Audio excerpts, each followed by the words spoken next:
মাত্র কত? হ্যাঁ, না না, 260-65-70, এর বেশি না।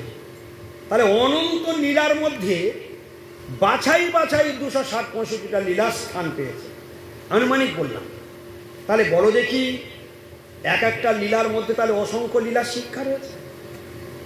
সার, যেটাকে সার, সর্বশাস্ত্রাব্ধি পীযুষ, সর্ববেদৈক সৎফল, সর্বসিদ্ধান্ত রত্নাঢ্য, সর্বলোকৈক দিকপ্রদ, সর্বভাগবত প্রাণ, শ্রীমদ্ ভাগবত প্রভু, কলিদ্রান্ত উদিত আদিত্য শ্রীকৃষ্ণ পরিবর্তিত, পরমানন্দ পাঠায় প্রেমবর্ষীয়ক্ষরায়তে, সর্বদা সর্বসেব্যায় শ্রীকৃষ্ণায় নমস্তুতে, মদেক বন্ধু মৎসঙ্গী মদ্গুরু মন্মহাধন, মন্নিস্তারক মদ্ভাগ্য মদানন্দ নমস্তুতে, অসাধু সাধু তদাইন অতি নীচ উচ্চতা করো, হান মুঞ্চ কদাচিন্মাং প্রেমনা হৃদকণ্ঠয় স্ফুর। ভাগবতের মহিমা কীর্তন করলেন সনাতন গোস্বামী। এসব কথাগুলো যদি এখন আমরা আস্তে আস্তে একটা একটা করে শব্দ ব্যাখ্যা করি না, আবার ঘন্টার পর ঘন্টা চলতে থাকবে। প্রতি মুহূর্তে প্রতিটা শব্দের মধ্যে জাদু লুকিয়ে রয়েছে। ভাগবত শাস্ত্রের প্রতিটা শব্দে শব্দে প্রেম আছে, প্রতিটা অক্ষরে অক্ষরে প্রেম আছে। শুধু আস্তে আস্তে ধীরে ধীরে ইক্ষুদণ্ডের ন্যায় আস্বাদন করা, এটাই হলো আমাদের ভাব। তাহলে সমস্ত শাস্ত্রের সার, তাহলে অনেকগুলো ধৈর্য ধারণ আজকে আমরা শিখলাম। তাহলে প্রেম লাভে ধৈর্য, প্রেম লাভে, এটা কি? এটা কি? পিছন থেকে বলো, এটা কি? জোরে বলো।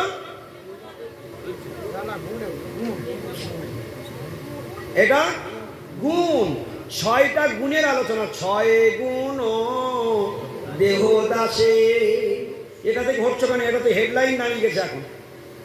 6 গুণ দেহদাসে, 6টা গুণের মধ্যে এতক্ষণ ধরে আমরা 3টে গুণ হাইলাইট করছি।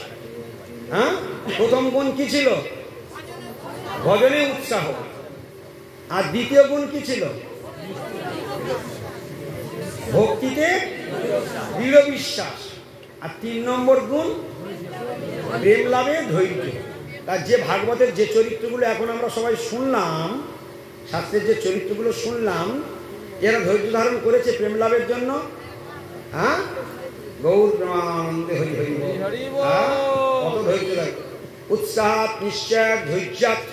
এবার বলছে তত্তৎ কর্ম প্রবর্তনা, তত্তৎ কর্ম প্রবর্তনাৎ, তত্তৎ কর্ম প্রবর্তনাৎ। সবাই বলো।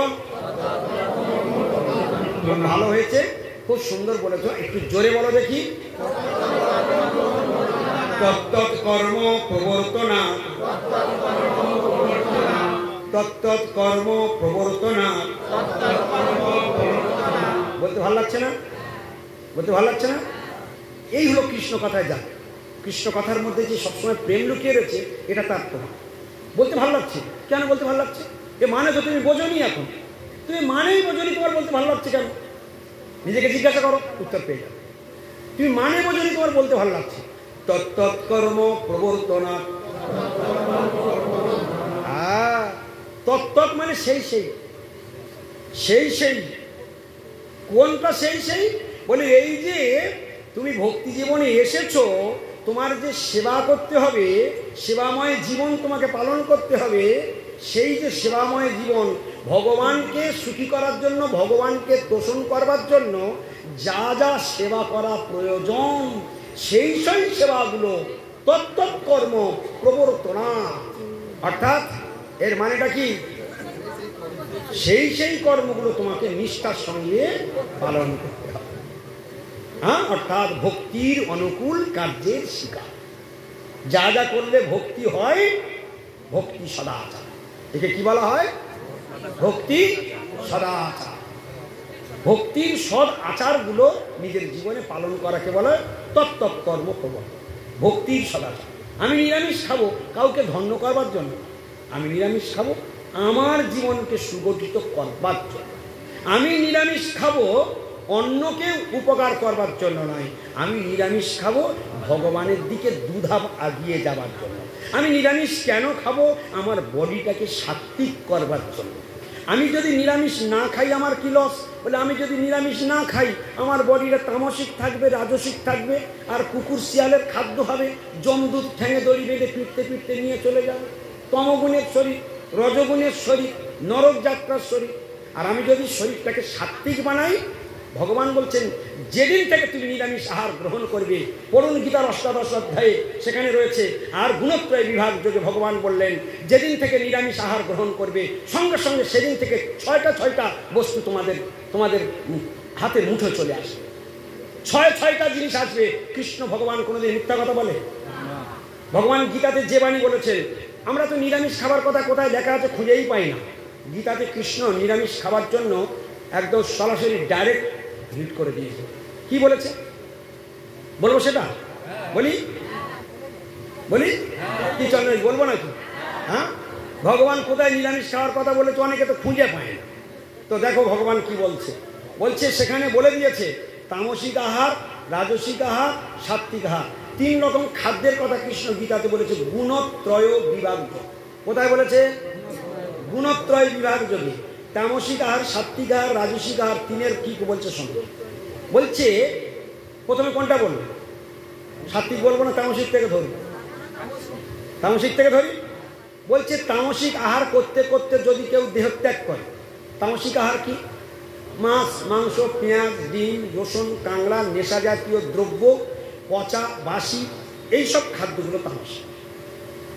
যে খাদ্য কাটলেই রক্ত বের হয় সেই খাদ্যগুলো তামসিক খাদ্য। এ খাদ্য যে খেতে খেতে দেহত্যাগ করবে তার পশু জন্ম অবধারিত, কেউ বাঁচাবে। গীতার বাণী পড়ে দেবে, ওখানে বলা আছে, কি ভাষায় বলা আছে? নিম্নজনী প্রাপ্ত। তার কি জনি প্রাপ্ত হবে? নিম্নজনী মানে মানুষ জীবনের নিচেই হচ্ছে পশু। মানুষের লয়ারে কি আছে? পশু জীবন। তাহলে আমিষ আহার গ্রহণ করলে কি জন্ম হবে তাও পর্যন্ত ফিক্স করে রেখেছে। এবার কি বলছে? দ্বিতীয়, যারা রাজসিক খাবার খায়, রাজসিক খাবার যাদের খুব পছন্দ, চকাচক। এখন নাম হচ্ছে আর সাত্ত্বিক হয় না, এখন সব নাম হচ্ছে চকাচক রান্না করতে হবে। কি হেভি চাইনিজ বানাতে হবে, চিজ বল বানাতে হবে, বিয়ে বাড়ির খাবার তৈরি করতে হবে, না তো ভক্তরা খেতে পারবে না। বুঝতে পারছো? শোনো, যত এগুলো ধীরে ধীরে বাড়বে তোমরা জানবে তোমাদের মনের অজান্তে কলি মাথা খেয়ে দিচ্ছে। এটা চেনে দেখো, সূক্ষ্ম কথা বললাম। দূর কলি কত কায়দায় পরীক্ষিত মহারাজের মাথার উপর ঠেলে উঠেছে জানো? পরীক্ষিত মহারাজের মতো বৈষ্ণবকে ঘায়েল করে দিল কলি। আমরা তো কোন ছাড় চুমকি। কি ভালো করে ভেবে দেখো, কলি কিভাবে প্রবেশ করে? সূক্ষ্ম রূপ ধরে প্রবেশ করে। আজকের যেখানে ডাল্লাবড়া রসা হচ্ছে বৈষ্ণব জগতের সাত্ত্বিক খাদ্য, সেখানে রাজসিক খাবার জন্য আমাদের জীবনটা সবসময় এরকম লড়াই করছে। বলে ওটার দিনে, আজকের দিনে করছে বটে কলির প্রভাবে, কিন্তু একদিন ভয়ঙ্কর ক্ষতি হয়ে দাঁড়াবে। সাত্ত্বিক আহারটার রূপটা বদলাচ্ছে, এটা কলির কাজ। রূপ বদলাও, ওইদিকে চলো, এইটা বানাও ভালো হবে, ওইটা বানাও ভালো হবে। পরীক্ষিত মহারাজের মাথায় কি করলো?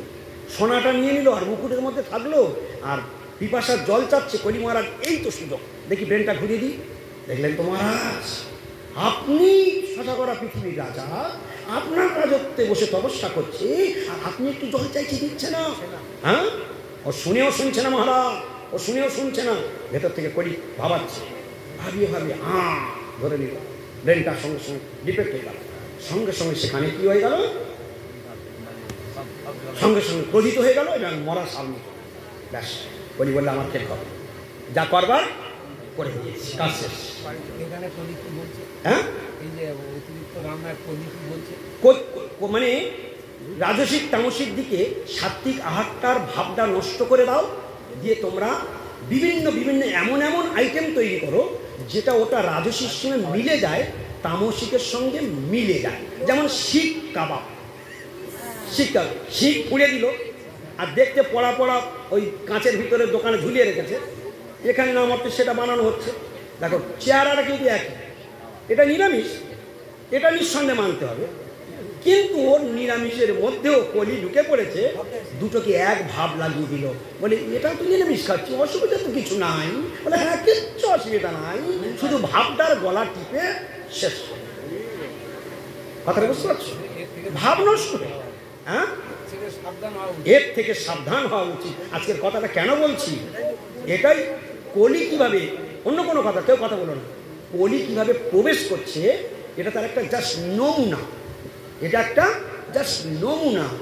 এই জন্য বলছে সাত্বিক আহার। তাহলে তামসিক আহার করলে কি জন্ম হয় বলেছে? নিম্ন জন্ম।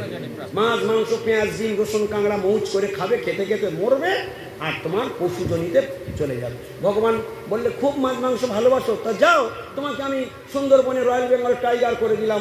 একদম রান্না করতে হবে না, কিনতে হবে না, তেল লাগবে না, ঝাল লাগবে না, গ্যাস লাগবে না, মরিচ মশলা লাগবে না, কিচ্ছু লাগবে না। হালুম করে পড়বে আর লম্বা লম্বা সুচালো সুচালো দাঁত দেবো, মারবে, ক্যাঁচ করে টান মারবে, ছিঁড়ে মিড়ে দিয়ে খেয়ে নেবো।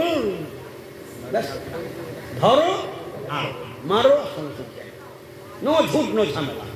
হ্যাঁ, মানব জন্মকে পশু জন্মের দিকে ঠেলে নিয়ে যাচ্ছি, আমরা তার জন্য দায়ী। তো আমাদের শেখাবার লোক নেই, শিক্ষার কোনো পজিশন নেই, এই জন্য আমাদের এত অধঃপতন। ভগবান গীতাতে বলে দিয়েছে রাজসিক খাবার খেলে কি হয়? রাজসিক খাদ্য খেতে খেতে যদি কারোর মৃত্যু হয়, ভগবান বলছেন তার কর্ম আসক্ত মনুষ্যকুলে জন্ম। কি বললাম সবাই একবার বলো? কর্ম আসক্ত মনুষ্যকুলে জন্ম হবে। কর্ম আসক্ত মনুষ্যকুলে জন্ম কথাটার মানে বোঝো।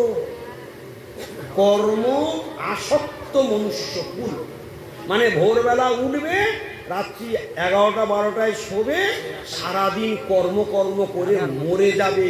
এত খাটা খাটবে, ব্রেক কাটা খাটা খাটবে, যে খাটার জন্য টেনশনে সীমা থাকবে না।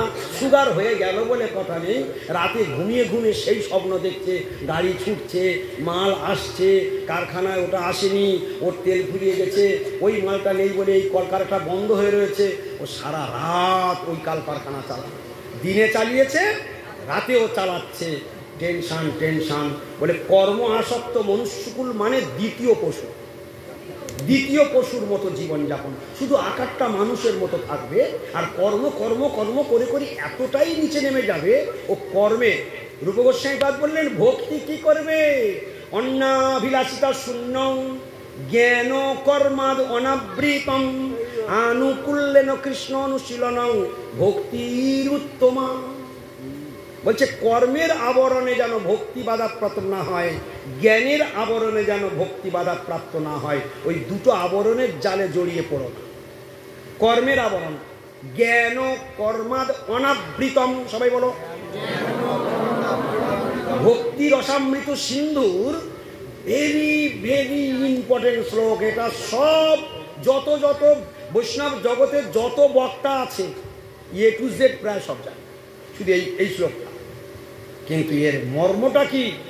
সেদিন গুরুদেব মিউজিয়ামে এই শ্লোকটা ব্যাখ্যা করছিলেন। মিউজিয়াম ব্যাখ্যা করতে গিয়ে বলছে একজন ভক্ত বলছে মঠের মধ্যে একজন ভক্ত, তিনি প্রত্যেকটা ব্রহ্মচারী বা প্রত্যেকটা সেবকের সেবা আলাদা, ঠিক না?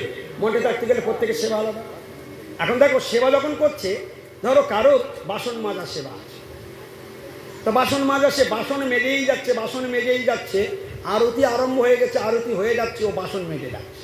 ভালো করে মন দিয়ে শুনবে, বাসন, তাহলে বাসন মাজাটা কি ভক্তি নয়? হ্যাঁ, বাসন মাজাটা ভক্তি। বলে ভক্তি করে যাচ্ছে, ওদিকে আরতি বেরিয়ে যাচ্ছে, আরতিতে দাঁড়াবার রুচি নাই, কিন্তু বাসন মাজার সেবাটা করে যাচ্ছে। বলছে কর্মের আবরণ গ্রাস করছে ওকে, কর্মের আবরণের দ্বারা ভক্তিটা আস্তে আস্তে সরে যাচ্ছে। দুদিন পরে ওর আরতিতে যাওয়ার প্রবণতাটা নষ্ট হয়ে যাবে, ওই বাসন মাজারূপ কর্মটা মাথা চাড়া দিয়ে উঠবে, আর ওদিকে আসল ভক্তি সেটাও বাধাপ্রাপ্ত হবে। বলছি এটাও সেবা ওটাও ভক্তি, দুটোই ভক্তির কাজ, কিন্তু একটার দ্বারা আবরণ প্রাপ্ত হচ্ছে। যে সারাদিন সকাল থেকে অ্যাকাউন্ট, মঠের অ্যাকাউন্ট দেখছে, তা সে যদি সারাদিন, আর আরতির টাইম হয়ে গেছে, ওই সময় তাড়াতাড়ি হিসাব বন্ধ করে রেখে ছুটে আরতি দাঁড়িয়ে 10 মিনিট এসে দাঁড়িয়ে ভগবানের আরতি করে প্রণাম করে ফের ছুটে গিয়ে একান্তে বসতে হবে, তাহলে এটাকে বাঁচিয়ে রেখে ওটা করতে হবে। কিন্তু দূর, আমি তখন হিসাব করছি, আমি তো সেবায় আছি, মানে ওই কর্মের দ্বারা জড়িয়ে যায়। কর্মের আবরণ। অনেকে অনেক শাস্ত্র চর্চা করছে, ওদিকে তখন নিজের ঘরে বসে এক মহারাজ ব্রহ্মচারী হয়তো বা কোনো একজন গৃহস্থ ভক্ত শাস্ত্র মুখস্থ করছে, তাহলে ওটা ভক্তি, শ্লোক মুখস্থ করছে, কিন্তু সেই সময় আরতি বয়ে যাচ্ছে। বলে ওই পরিক্রমার টাইম বেরিয়ে যাচ্ছে, ও সেগুলো গেল না, কিন্তু এটা বসে বসে শ্রমগ্রস্ত করলো। বলে ভক্তি কিন্তু কর্ম আর উনি জ্ঞানের আবরণে জড়িয়ে গেল, আর ইনি কর্মের আবরণে জড়িয়ে গেল। বুঝতে পেরেছো কথাটা? কর্মের আবরণ জ্ঞানের আবরণ বুঝতে পেরেছো? বলছে অন্নাভিলাষিত শূন্যম, অন্নভিলাষকে সরাতে হবে। কর্ম এবং জ্ঞানের আবরণে যেন আমি আবদ্ধ হয়ে না পড়ি সেটাকে দেখতে হবে। জ্ঞান কর্মাদনাবৃতম আনুকূল্যেন কৃষ্ণ অনুশীলনম, অর্থাৎ ভক্তির অনুকূলে যা যা আছে সেগুলো টাইম টু টাইম তোমাকে ফলো করতে হবে, সেটাই হলো উত্তম ভক্তি। তাহলে টাইমে আমি সব কাজ করব, এটাই হলো ভক্তি। আর এটা করছি বলে ওটা করব না, ওটা করছি বলে এটা করব না, এইরকম ধরনের মেন্টালিটি যদি থাকে তাহলে কর্ম এবং জ্ঞানের আবরণে আবদ্ধ হয়ে যাবে। তাহলে কর্ম আসক্ত মনুষ্যকুল মানে কি? শুধু কর্মটাকেই প্রাধান্য দেবে, তখন সেটা কর্মের আবরণে জড়িয়ে গেল। ভক্তি রসামৃত সিন্ধু শ্লোক। তাহলে কর্ম আসক্ত রজগুণের আহার করতে করতে দেহত্যাগ করলে কি জন্ম হবে? কর্ম আসক্ত মনুষ্যকুল। ভাষাগুলো ভুলে গেলে কি করে হবে বলো, সবাই বলো, বলো দেখি। অধিকাংশ সংসার আজকের সারা জগতের মানুষ এই জালে বন্দী হয়, কর্ম কর্ম কর্ম কর্ম। কর্ম ছাড়া কিছু করতে পারবে? শুধু কর্ম করেই যাচ্ছে। মানে কর্ম তোমাকে করতেই হবে, কর্ম না করলে পেটের ভাত জোগাড় করতে পারবে না। কর্ম তোমাকে করতে হবে, কিন্তু এক ছুটে এসে আরতিটা করবে, এক ছুটে এসে পরিক্রমা 4টে পাক মেরে যেতে হবে, এক ছুটে যে টাইমে যেটা দরকার সেটা সেই টাইমে ছুটে গিয়ে একটু পাক মেরে আসতে হবে, ওটাকে বাঁচিয়ে এটা করতে হবে। বোঝানো গেছে কি? বুঝতে পেরেছো? আসল ছেড়ে দিয়ে শুধু কর্ম করবে, তোমার গর্ত তুমিই খুলছো। ওটা কিসের আবরণ হয়ে গেল? কর্মের আবরণ।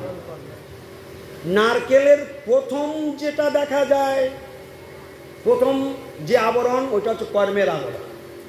নারকেলের দ্বিতীয় যে শক্ত আবরণ, ওটা হচ্ছে জ্ঞানের আবরণ। আর ভিতরে যেটা পাওয়া যাবে ওটা হলো ভক্তি চরম। তাহলে কটা বর্ডার টপকালে তবে ভক্তির সঙ্গে দেখা হবে? দুটো বর্ডার মনে থাকবে। প্রথম নারকেলের প্রথম আবরণটা কি আবরণ? কর্মের আবরণ।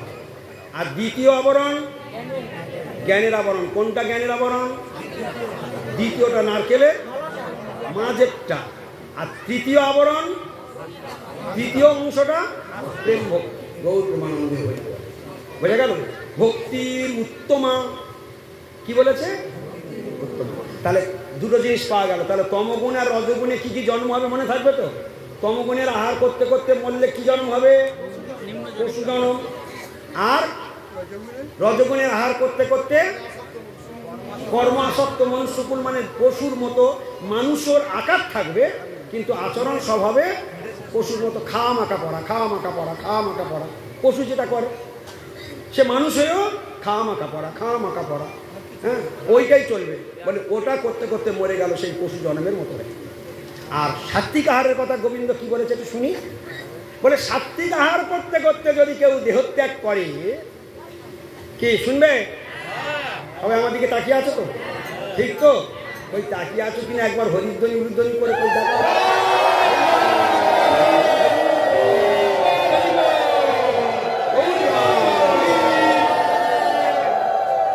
হাত তুললে 144 ধারা থেকে বেঁচে যাবে।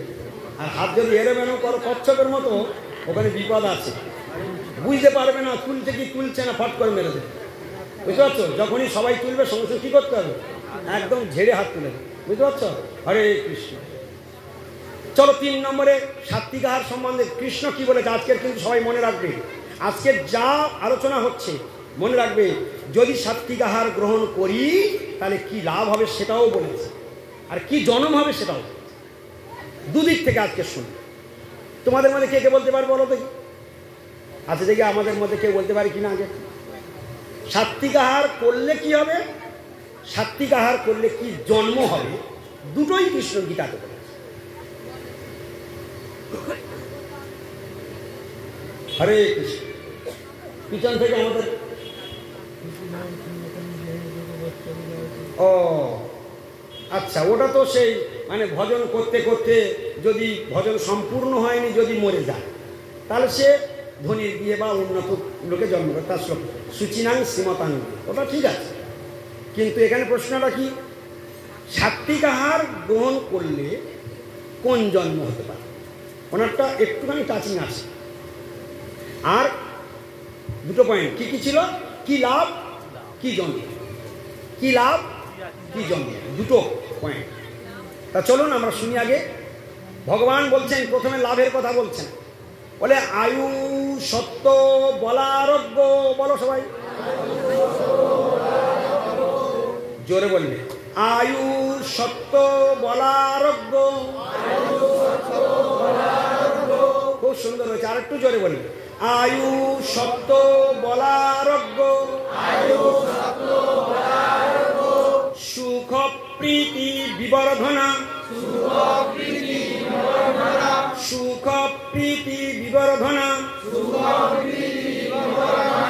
রস্যা স্নিগ্ধা স্থিরাভিজ্ঞা, রস্যা স্নিগ্ধা স্থিরাভিজ্ঞা, আহার সাত্বিক প্রিয়া, আহার সাত্বিক প্রিয়া। বলতে ভালো লাগলো? আচ্ছা, গীতার শ্লোক এরকম যদি ক্লাস করা হয় কেমন লাগে? হ্যাঁ ঠিক, যদি এরকম একটা ক্লাস করা হয় কিরকম লাগবে? গীতা শিক্ষা আমাদের বিশ্বই কেউ করে তো, কি করে কি না? ও করে। ওই জন্য যারা এই শিরাকলে আছেন ওনার সঙ্গে যোগাযোগ রাখবেন। এটা আমাদের ভাগ্য, যেখানেই যেন তেন প্রকারেণ কৃষ্ণ মনকৃষ্ণ নিবসয়, যে কোনো প্রকারেও কৃষ্ণ কথা চর্চা হলেই লাভ, কৃষ্ণ কথা চর্চা হলেই লাভ। তা চলো এখন দেখি কি বলেছেন এই শ্লোকের মধ্যে। বলছে কি লাভ হবে? আয়ু সত্য বল আরোগ্য। কি বলেছে? যেদিন থেকে তুমি সাত্বিক আহার গ্রহণ করবে, লাভটা দেখো, হাতে গুনে যাও। যেদিন থেকে সাত্বিক আহার গ্রহণ শুরু হবে ওই দিন থেকে আয়ু বাড়তে শুরু হবে। বড় লাভ আছে কিনা? কে বলেছে? কোথা থেকে শ্লোকটা বলেছি? গীতা থেকে। তার গীতার বাণী গীতাই রইল, অথচ আমি জানি না। এটা কি দুর্ভাগ্য নয়?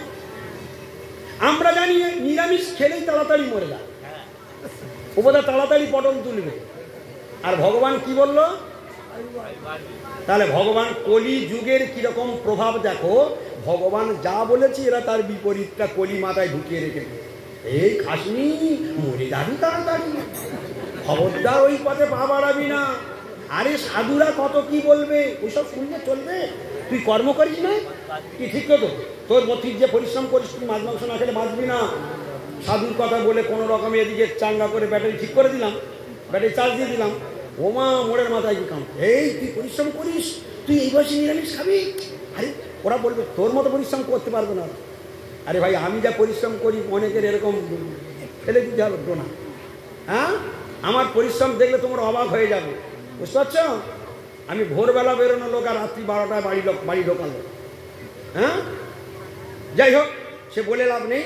তো পরিশ্রম ওইভাবে নয়, পরিশ্রম আমাদের প্রত্যেকেই করতে হবে, কিন্তু ওই পরিশ্রমটা সেদিন সার্থক হবে।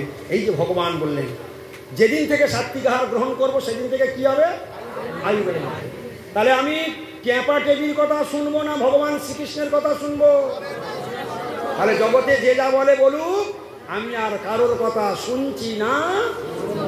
ঠিক তো? কারোর কথা শুনছি না। ভগবান বলেছেন, ভগবান যখন বলেছেন এটাই সত্য। নিরামিষ আহার গ্রহণ আরম্ভ মাত্রেই কি পাবে? আয়ু বাড়বে, ভগবান বলেছে। ঠিক আছে, চলো দেখি। 6টা জিনিস বাড়বে বলেছে, একটা বলেনি, 6 রকম বাড়বে বলেছে। দেখো ভালো করে কি বলছে। দেখো, সুখ, আয়ু সত্য বাড়বে, সত্যগুণ বাড়বে। দ্বিতীয়, 2 নম্বর হলো সত্যগুণ। 1 নম্বরে আয়ু, মনে থাকবে, 1 নম্বরে আয়ু, 2 নম্বরে সত্য। সত্যগুণ বাড়লে কি হবে? বলে সত্যগুণ বাড়লো কি হবে? বলে সত্যগুণ যখন বাড়বে তুমি জানবে যে আমি ভগবানের সেবার যোগ্য হয়ে যাচ্ছি, ভগবানের সেবার যোগ্য। তামসিক বডি, রাজসিক বডি নরক যাত্রার উপযোগী, আর সাত্ত্বিক বডি ভগবানের সেবার উপযোগী। তাহলে হরিনাম দেওয়ার আগে 1 বছর কালব্যাপী নিরামিষ খাওয়ানো হয় কেন? বডিটাকে সাত্ত্বিক বানানোর জন্য। বোঝা গেল? বডিটাকে সাত্ত্বিক বানানোর জন্য। তাহলে সেই নিরামিষ আহার আরম্ভ করলেই ধীরে ধীরে কি গুণ বাড়বে? সত্যগুণ বাড়বে। যেটা ভগবান হলো বিশুদ্ধ সত্য, আর আমার নিরামিষ খেয়ে খেয়ে আমার বডিটাকে করতে হবে সত্য। তাহলে সত্যগুণে এলে তবে তো বিশুদ্ধ সত্যের ভগবানের সেবার অধিকার হবে, নতুবা তোমার অধিকার নাই। বোঝা গেল কিনা? হ্যাঁ, আমাদের মিতা ওই শিরাকলের একদিন পাঠে একটা প্রসঙ্গে ক্রমে বলেছিলাম, একটা কথা বলতে বলতে বলেছিলাম যে পাড়ার মায়েরা মুরগি পোষে, আয় আয় টিকি টিকি টিকি গোল গোল গোল গোল গোল গোল করে করে ঠিক গুঁড়া খাইয়ে খাইয়ে এটা খাইয়ে খাইয়ে তাকে মানুষ করবে। ঠিক যখন 2 কিলো 2.5 কিলো হলো, যেই 2.5 কিলো হলো, বলে ওইটাই জামাই ষষ্ঠীর দিন লেগে যাবে। কি হলো? ওইটা জামাই ষষ্ঠীর দিনে লাগবে। হায় হায় পোড়া কপাল, যাকে মায়ের মতো মানুষ করলো, মায়ের মতো নিজের সন্তানকে মায়ের মতো মানুষ করছে, আবার সেই মুরগিটাকে মায়ের মতো মানুষ করলো। সেই মা কিরকম চল্লা, নিজের সন্তানটাকে কাটতে পারবে না। ও সেই সন্তানটাকে, ও ভগবানের সন্তান, ও ভগবানের সন্তান, মায়ের স্নেহ দিয়ে লালন পালন করলে তাকে জামাই ষষ্ঠীর দিনে তাকে খাবে। এ কোন বিচিত্র মানে দশা আমাদের! এ কিরকম মানে কি বলবো, এতটাই নর্মাল বুদ্ধি যা কল্পনার অতীত, এত নীচ মানসিকতা, কত হিংস্র থাকলে হৃদয় মন প্রাণ তবে এত নিকৃষ্ট কাজ করা যায়। হ্যাঁ, সেই জন্য এইরকম দশা। তো সেই দিন ওর কথা শুনে চোখ ফেটে জল বেরিয়ে এসেছিল। ও সেই দিন থেকে নিরামিষ আহার গ্রহণ করে তারপরে ভক্তিপথে চলে এসেছে। বাড়িতে গিয়ে অরুণবাবুর সঙ্গে লড়াই করে ভক্তিপথে চলে এসেছে, বলে আর আমি খাবো না জীবনে, আর যতদিন দেহে প্রাণ থাকবে আমি আর খাবো। তাহলে দেখো এই এতশোটার মধ্যে কার মনের মধ্যে যে কোন দিনে কি অ্যাকশান হবে যা কল্পনারও অতীত। হরিকথার এইরকম প্রভাব কার মনের মধ্যে এফেক্ট ফেলবে সেটা একমাত্র ভগবান ছাড়া কেউ জানে না। তাহলে আয়ু বাড়লো, সত্যগুণ বাড়লো। তাহলে সত্যগুণটা কি খুব কম দামি জিনিস যা ভগবানকে পাওয়ার উপযুক্ত? কোন বডি হলে ভগবানকে পাওয়া যায়? সত্যগুণের মধ্যে আধারে এলে তবে ভগবানকে সেবার উপযোগী বা তার দিকে যাবার যোগ্যতা লাভ হয়। সেটা বাড়বে ওই নিরামিষ আহার থেকে। এবার চলো হরে কৃষ্ণ। লোক বলে ওরে এই বয়সে ছেড়ে দিয়েছিস, তুই তো দুর্বল হয়ে যাবি। ভগবান কৃষ্ণ বললেন যেদিন থেকে তুমি নিরামিষ আহার গ্রহণ করবে সেদিন থেকে তোমার বল বৃদ্ধি পাবে। কিভাবে? মারোয়ারিগুলো দেখো সব 6.5 ফুট 7 ফুট, 6.5 ফুট 7 ফুট, ইয়া বল, 2টো করে রুটি খায়, এতটুকু তরকারি খায়, বাঙালির মতো থালা থালা ভাত খায়। খায় কি? হ্যাঁ, তুমি প্রত্যেকটা বাঙালি, তুমি পাশে দাঁড়ালে বলে দেবে বাঙালি, আর ওরা দাঁড়ালে বলে পাক্কা মারোয়ারি, গৌরবে মানন্দ। ওদের বডি বলে দেয় কি, ঠিকই না? তাদের চেহারাই বলে দেয়, এরা তাদের লাইফস্টাইল বলে দেয় যে এরা মারোয়ারি, কি ঠিক না? তাহলে দেখো সেখানে বল বৃদ্ধি পাবে। তাহলে আয়ু, সত্য, বল 3টে হয়ে গেল। এই 4 নম্বরে বলছি আরোগ্য, ভেরি ভেরি ইম্পর্টেন্ট। একটু পরে কি বাড়বে বললো? আরোগ্য। সবাই বলো আরোগ্য মানে কি? রোগ মুক্তি। আরোগ্য মানে কি? ঔষধ দোকানের গায়ে লেখা আছে আরোগ্য নিকেতন, ওষুধ দোকানের উপরে লেখা আছে, মানে কি গো? রোগ মুক্তি ঘর। তাহলে আরোগ্য মানে কি? রোগ থেকে নিষ্কৃতি লাভ করা, মুক্তি লাভ করা। তাহলে ভগবান বলছেন যেদিন থেকে তুমি নিরামিষ আহার গ্রহণ করবে সেই দিন থেকে তোমার রোগ মুক্তির দরজা খুলে যাবে। হরি হরি বল। তাহলে 4টি হয়ে গেল। রোগ মুক্তি মনে রাখবে। আর জড়জগতের লোক কি বলে? তুই অল্প বয়স, তুই রোগে পড়ে যাবে। কি বলে? তুই রোগে পড়ে যাবে। ঠিক তার বিপরীত। এই হলো কলি আর ভগবানের কথার তফাৎ। এবার কি বলছে? আয়ু, সত্য, বলারোগ্য, সুখ, প্রীতি। তোমার জীবনটা সুখময় হয়ে উঠবে আর তোমার মধ্যে প্রীতি ভালোবাসার জন্ম হবে। তোমার মধ্যে হিংস্রতা নষ্ট হয়ে যাবে।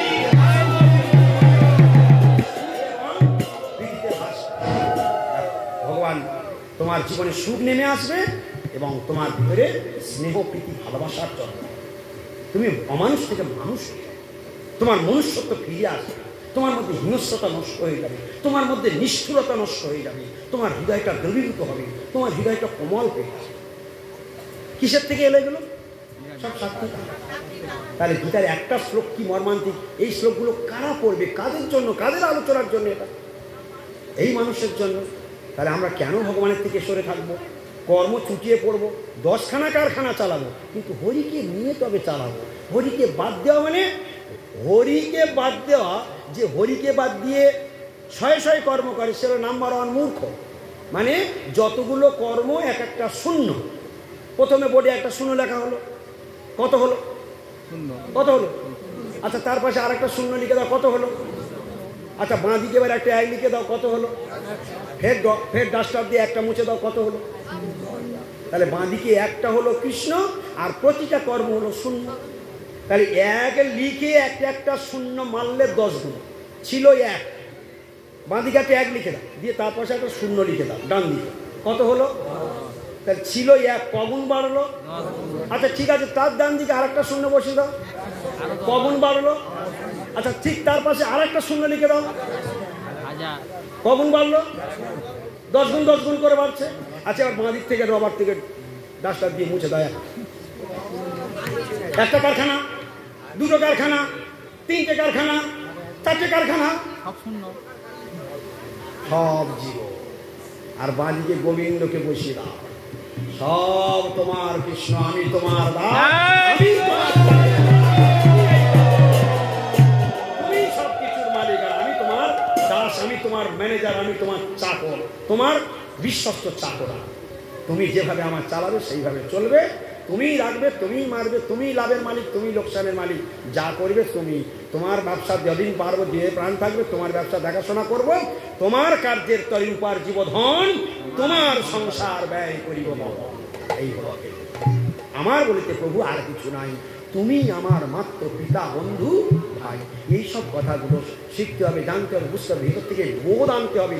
তাই যত শীঘ্র পারো, জীবনের ঠিক নাই, আজই বা 27 বর্ষে অবশ্য মরণ, নিশ্চিন্তে না থাকো ভাই, যত শীঘ্র পারো ভজ শ্রীকৃষ্ণ চরণ, জীবনের ঠিক নাই। টাইম হয়ে গেছে, ঠিক আছে, সেইটা জানতো। গৌর প্রেমানন্দে হরি হরি বল। তাহলে আজকে আমরা সাত্বিক আহারটাও শিখে ফেললাম। আমাদের 6টা গুণ কি শেষ? 6টা গুণ কি শেষ হয়ে গিয়েছিল? কোন পর্যন্ত গিয়েছিল? উৎসাহ, নিশ্চয়, ধৈর্য, তত্ত্ব কর্ম প্রবর্তন, অর্থাৎ ভক্তি সদাচার পর্যন্ত গিয়েছিল। হ্যাঁ, তাহলে প্রথম থেকে 4টে মনে আছে। 1 নম্বর কি? ভজনে উৎসাহ। 2 নম্বর কি গুণ? ভক্তিতে দৃঢ় বিশ্বাস। 3 নম্বর কি? প্রেম লাভে ধৈর্য। 4 নম্বর গুণ কি? ভক্তির অনুকূল কর্ম, অর্থাৎ ভক্তি সদাচার।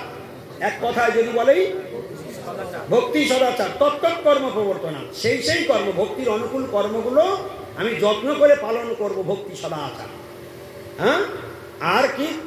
5 নম্বর গুণ হচ্ছে সঙ্গ ত্যাগাত। সবাই বলো, সঙ্গ ত্যাগাত। এটা একটা ভেরি ভেরি ইম্পর্টেন্ট ব্যাপার। সঙ্গ ত্যাগাত। কি সঙ্গ ত্যাগ করতে হবে? অসৎ সঙ্গ ত্যাগ। বলি, অসৎ সঙ্গ ত্যাগ করাকে কি বললো? অসৎ সঙ্গ ত্যাগকে কি বললো?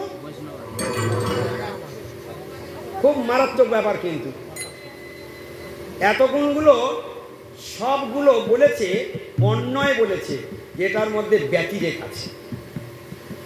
অন্যয় আর ব্যতিরেক দুটোই ভজনের উপাদেয়। প্রথম যে কটা শুনেছি 4টে, সেই 4টে বলেছে অন্যয়, আর এটা ব্যতিরেক বলেছে, ঘুরিয়ে বলেছে, অন্য দিক থেকে বলেছে। ওটা বলেছে ভজনে উৎসাহ থাকতে হবে, ভক্তিতে দৃঢ় বিশ্বাস থাকতে হবে, প্রেম লাভে ধৈর্য থাকতে হবে, ভক্তির অনুকূল কাজগুলো করতে হবে। আর এর পরেরটা কি বলছে? অসৎ সঙ্গ ত্যাগ করতে হবে। কি বলেছে? দেখো, অসৎ সঙ্গ ত্যাগ করাটাই বলছে ভক্তি, এটাই গুণ। অসৎ সঙ্গ ত্যাগ করাটাও একটা গুণ, ওটা গুণের মধ্যে ধরেছে। আমরা সৎসঙ্গ করি, অসৎসঙ্গও করি। তাহলে সৎসঙ্গ চলছে, কিন্তু অসৎসঙ্গ ত্যাগ করাটাও একটা গুণ। গোস্বামীপাদের একটা কীর্তনের মধ্যে এই কথা বলা আছে, হ্যাঁ, ভক্তির প্রতিকূল ত্যাগই ভক্তি। ভক্তির প্রতিকূলতা ত্যাগটাও ভক্তি। তাহলে অসৎসঙ্গ ত্যাগ করাটা একটা কি বলেছে এখানে? গুণ। এখানে কি গুণ? এটা হলো। তাহলে 5 নম্বর গুণ কি? সবাই বলো। কোনো মতে কিছুতেই অসৎ সঙ্গ আমি করব না। যার সঙ্গে সঙ্গ করলে আমার ভক্তি নষ্ট হবে, আমি কিছুতেই তার সঙ্গ করব না। এইটা আমাদের 5 নম্বর গুণ। আর 6 নম্বর কি? শতবৃত্তে। হ্যাঁ, শতবৃত্তে, এই সেই শত ভক্তি সদাচারী, এই 6 নম্বর।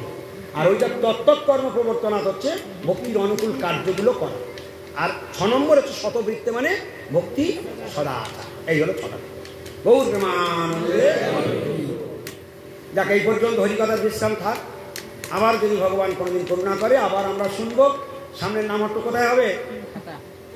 সামনের নামটা কোথায় হবে? সকলে মন দিয়ে শুনে নাও। হরে কৃষ্ণ। আগামী 26শে বৈশাখ শনিবার, ইংরাজি 10ই মে 2025 নামট্য অনুষ্ঠিত হবে সুভাষগ্রাম নিবাস প্রভু বাসভবনে। হরে কৃষ্ণ। নিবাসবাবু এসেছে? নিবাসবাবু আসেনি, প্রতিনিধি হিসেবে আমাদের সাদাবাবু এসেছে। হ্যাঁ, সাদাবাবু হচ্ছে ম্যানেজমেন্টের মাস্টার। হ্যাঁ, হরে কৃষ্ণ। আচ্ছা, আমার সাদাবাবুকে আপনারা চেনেন তো? মানে উনি নিবাসবাবুর প্রোগ্রামটাই দেখভাল করবেন, উনি পরিচালনা করবেন, উনি সব করবেন আর কি। তো যাই হোক, এই সাদাবাবু, হ্যাঁ, হরিদাস, হ্যাঁ হরিদাস, তোমার দুজনে কাঁদাকাঁদি করে না।